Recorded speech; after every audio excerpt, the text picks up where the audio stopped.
बिस्मिल्लाहिर्रहमानिर्रहीम। अस्सलाम वालेकुम स्टूडेंट्स, मैं हूं हसान फरीद, आपका फिजिक्स टीचर। स्टूडेंट्स, आज का हमारा आर्टिकल है इलेक्ट्रिकल प्रॉपर्टीज ऑफ सॉलिड्स। आइए डिस्कस करते हैं कि इलेक्ट्रिकल प्रॉपर्टीज ऑफ सॉलिड्स क्या हैं। स्टूडेंट्स, आपको मालूम है कि जब भी मेरे पास एक कॉपर की वायर हो और उसके साथ मैं एक बैटरी अटैच करूं तो बैटरी उसमें से अच्छा खासा करंट जो है वो फ्लो करवाना शुरू कर देती है। लेकिन students, on the other side, अगर यहां पर कॉपर की वायर की बजाय एक वुड हो, लकड़ी हो, तो आप देखते हैं कि उस लकड़ी में से कोई करंट फ्लो नहीं करता। तो हमारे इर्द गिर्द कुछ चीजें ऐसी हैं जिनमें से बहुत करंट पास करता है, कुछ चीजें ऐसी हैं जिनमें से बहुत कम करंट पास करता है, और कुछ चीजें ऐसी हैं जिनमें करंट पास ही नहीं करता।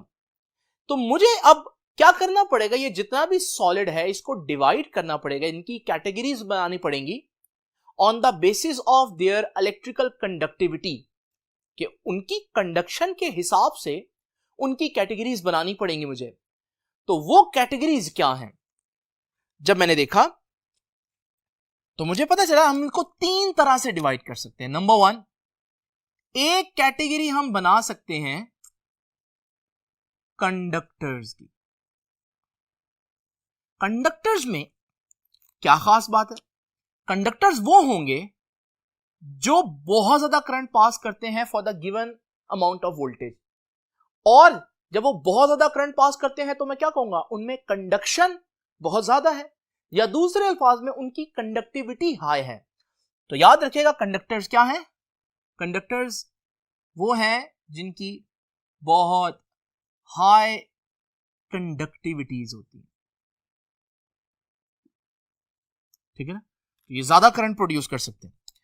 अब क्वेश्चन ये है कि इनकी कंडक्टिविटी कितनी होगी। तो इनकी कंडक्टिविटी की जो रेंज है वो सुन लीजिए। तो रेंज ऑफ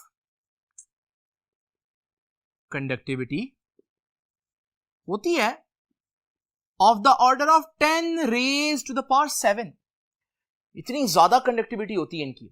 और याद रखिएगा, साथ इसका यूनिट आएगा ओहम मीटर के ऊपर -1 पावर होगी, यानी कि ऐसे बोलेंगे यूं कि 10 रेज टू पावर 7 पर ओहम पर मीटर।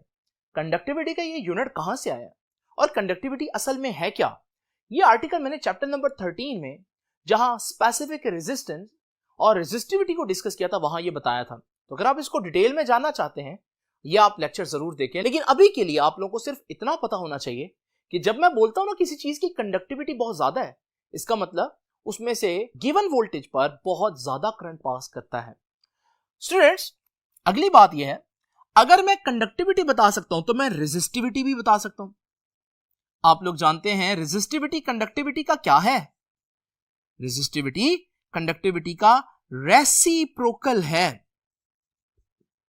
तो अगर आपसे कोई रेजिस्टिविटी पूछे तो कोई मुश्किल काम नहीं है, ये कंडक्टिविटी है तो इसका रेसिप्रोकल रेजिस्टिविटी होगा। तो 10 रेज टू पावर 7 का रेसिप्रोकल क्या? 10 रेज टू पावर -7, और यूनिट भी इनवर्स हो जाएगा, तो पर ओहम की जगह ओहम आ जाएगा, और जो पर मीटर है उसकी जगह मीटर आ जाएगा। ये है रेजिस्टिविटी का यूनिट। तो हम यूं भी डिफाइन कर सकते हैं कि कंडक्टर्स आर दो solids which have very high value of conductivity, or we can also say that के which have very low value of resistivity। तो ये हमारे पास बेसिकली कंडक्टर्स की डेफिनेशन है। स्टूडेंट्स, अब देखते हैं अपने इर्द गिर्द कौन सी ऐसी चीजें हैं जिनमें कंडक्टिविटी बहुत ज्यादा होती है। तो स्टूडेंट्स, याद रखिएगा, इनकी एग्जांपल्स में जितनी मेटल्स है ना, वो हमारे पास एक खास कैरेक्टरिस्टिक रखती हैं, और वो ये है कि उनकी कंडक्टिविटी बहुत ज्यादा होती है for the given amount of voltage, वो बहुत ज्यादा करंट पास करती हैं। तो याद रखिएगा, इनकी एग्जांपल्स में कौन आ जाएगा जी?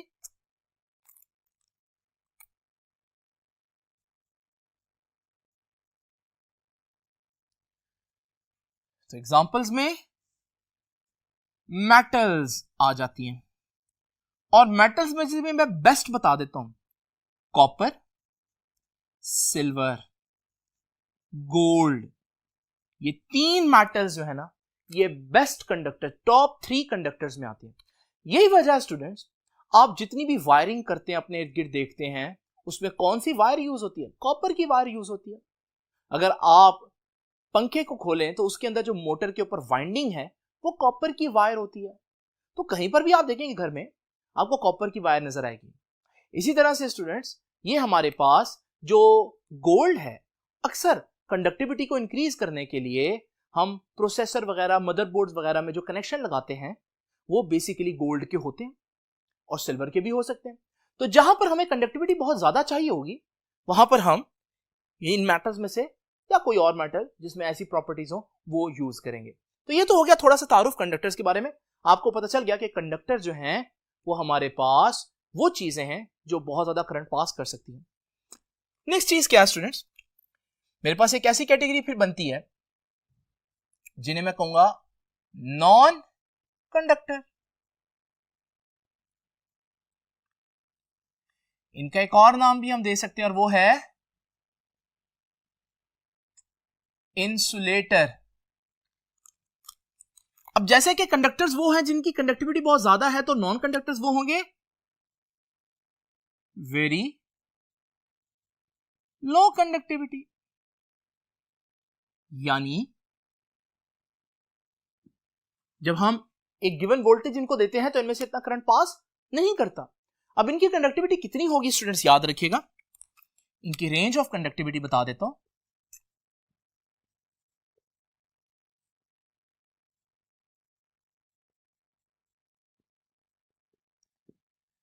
इनकी रेंज ऑफ कंडक्टिविटी है 10 raise to power -20 to 10 raise to power -10 पर ओम पर मीटर।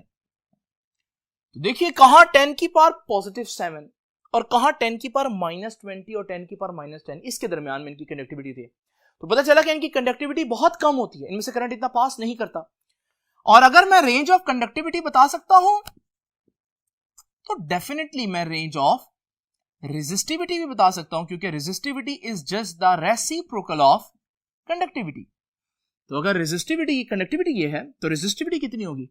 10 रेज टू पावर 10, देखो -10 को +10 कर दिया, पावर पॉजिटिव कर दिया, और ये -20 को पावर +20 कर दिया, और यूनिट में जो -1 आ रहा था वो भी हटा दें, उसको भी +1 कर दें। तो ये है रेंज ऑफ रेजिस्टिविटी। तो इसका मतलब व्हाट आर नॉन कंडक्टर्स? तो how can you define non conductors और इंसुलेटर्स? इंसुलेटर्स आर दो solids which has very low conductivity और वेरी हाई रेजिस्टिविटी। अब स्टूडेंट्स, अपने इर्द गिर्द अगर हम देखें तो कहां पर हमें नॉन कंडक्टर्स नजर आएंगे? स्टूडेंट्स, जिस तरह से कंडक्टर्स इंपॉर्टेंट है, करंट का फ्लो इंपॉर्टेंट है, बिल्कुल इसी तरह से करंट के फ्लो को रोकना भी बड़ा इंपॉर्टेंट है, वरना तो हर वक्त हर शख्स को करंट ही लगता रहे। तो शॉक से बचने के लिए हम इनको यूज करते हैं।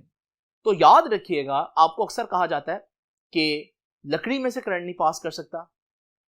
इसी तरह आपको यह कहा जाता है कि प्लास्टिक में से और रबर में से करंट नहीं पास कर सकता, इसलिए जब भी आप कपड़े इस्त्री करें तो रबर के जूते या प्लास्टिक के जूते जरूर पहने।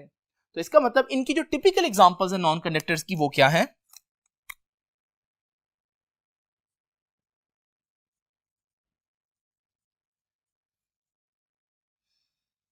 इनकी टिपिकल एग्जांपल्स में would, diamond, plastic, rubber etcetera. तो स्टूडेंट्स, प्लास्टिक की कई किस्में होती है, कोई कम भी हो सकता है, कोई ज्यादा भी हो सकता है, लेकिन ये टिपिकल एग्जांपल्स हैं जो आप लोगों को पता होनी चाहिए। नाउ स्टूडेंट्स, अब जरा देखते हैं, ये हमने दो एक्सट्रीम्स देखी। एक एक्सट्रीम में कंडक्टिविटी बहुत ज्यादा है, एक तरफ कंडक्टिविटी बहुत कम है। अब हम डिस्कस करेंगे कुछ ऐसे सॉलिड्स जिनकी कंडक्टिविटी ना तो इतनी ज्यादा होती है जितनी कंडक्टर्स की है, लेकिन ना ही इतनी कम भी होती है जितनी नॉन कंडक्टर्स की है, बल्कि दरमियान में होती है। उन्हें हम क्या नाम देंगे? जैसे कि पता चल रहा है वो दरमियान में है कंडक्टर और नॉन कंडक्टर के, तो उनका नाम भी यही है, semi conductors. Now what are semiconductors? They have medium conductivity, ना बहुत कम ना बहुत ज्यादा, और इनकी रेंज ऑफ कंडक्टिविटी कितनी है जी?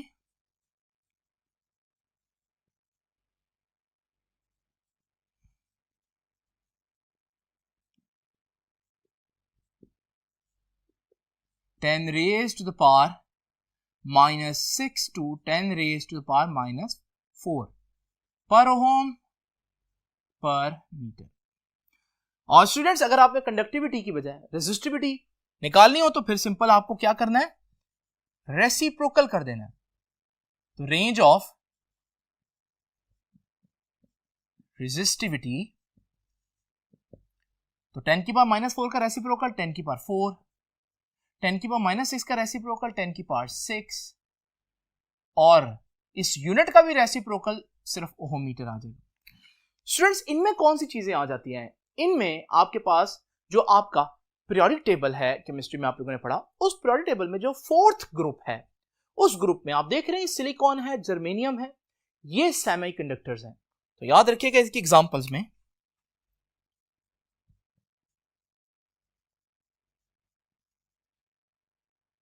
Silicon, germanium etcetera. स्टूडेंट्स ये चीजें हमें कहां दिखती हैं, आप लोग जितना भी इलेक्ट्रॉनिक इक्विपमेंट देखते हैं, फॉर एग्जांपल ये जो मेमोरी कार्ड है, इस मेमोरी कार्ड के ऊपर ये जो चिप है, बेसिकली ये चिप जो है वो सिलिकॉन से बनी होती है। इस तरह आपके कंप्यूटर के अंदर जितने भी चिप्स हैं वो सिलिकॉन या उसके कंपाउंड से मिलकर बनी होती है। तो स्टूडेंट्स ये वो 3 कैटेगरीज हैं जो आप लोगों को पता होनी चाहिए। इलेक्ट्रिकल प्रॉपर्टीज के लिहाज से मैंने जितना भी सॉलिड है उसको 3 कैटेगरीज में डिवाइड कर दिया। लेकिन स्टूडेंट्स क्वेश्चन अब ये उठता है कि ये 3 डिफरेंट बिहेवियर्स क्यों? पहले इसको एक्सप्लेन किया था बोहर ने अपनी फ्री इलेक्ट्रॉन वाली थ्योरी से। वो कहता था कि जिस चीज के पास फ्री इलेक्ट्रॉन हो वो अच्छे कंडक्टर्स होते हैं। लेकिन हमने देखा कि बोहर की थ्योरी इतनी कंसिस्टेंट नहीं है। समटाइम्स कुछ चीजों के पास फ्री इलेक्ट्रॉन नहीं है बोहर की थ्योरी के मुताबिक, बट फिर भी वो अच्छे कंडक्टर बन रहे थे। तो फिर हमारे पास वो कौन सी थ्योरी है जो इसको सही एक्सप्लेन करेगी कि कंडक्टर्स क्यों हैं, नॉन कंडक्टर्स क्यों हैं, इनमें करंट बहुत ज्यादा, इनमें करंट बहुत कम क्यों प्रोड्यूस होता है, उसको एक्सप्लेन किया स्टूडेंट्स। जो नई थ्योरी हम लोगों ने नेक्स्ट आर्टिकल में पढ़नी है और वो है एनर्जी बैंड थ्योरी। इसे कहते हैं वेव मैकेनिकल मॉडल। तो एनर्जी बैंड थ्योरी जो है ये हम लोग नेक्स्ट आर्टिकल में डिस्कस करेंगे। उसमें हम इसकी वजह जानेंगे कि ऐसा 3 डिफरेंट किस्म के बिहेवियर्स क्यों एग्जिस्ट करते हैं सॉलिड्स के अंदर। तो स्टूडेंट्स ये था हमारा आज का आर्टिकल। ये जो बोहर वाली बात मैंने की है और एनर्जी बैंड थ्योरी वाली बात की है, ये कंपैरिजन बुक ने भी इस आर्टिकल में यहां पर मेंशन किया हुआ है। तो स्टूडेंट्स आगे आप देख भी रहे हैं कि एनर्जी बैंड थ्योरी का आर्टिकल स्टार्ट हो रहा है। तो हमारे पास नेक्स्ट आर्टिकल बहुत इंपॉर्टेंट लॉन्ग क्वेश्चन भी है और वैसे भी बहुत इंपॉर्टेंट और इंटरेस्टिंग आर्टिकल है। तो स्टूडेंट्स आपसे इंशाल्लाह मुलाकात होगी नेक्स्ट लेक्चर में। तब तक के लिए अल्लाह हाफिज।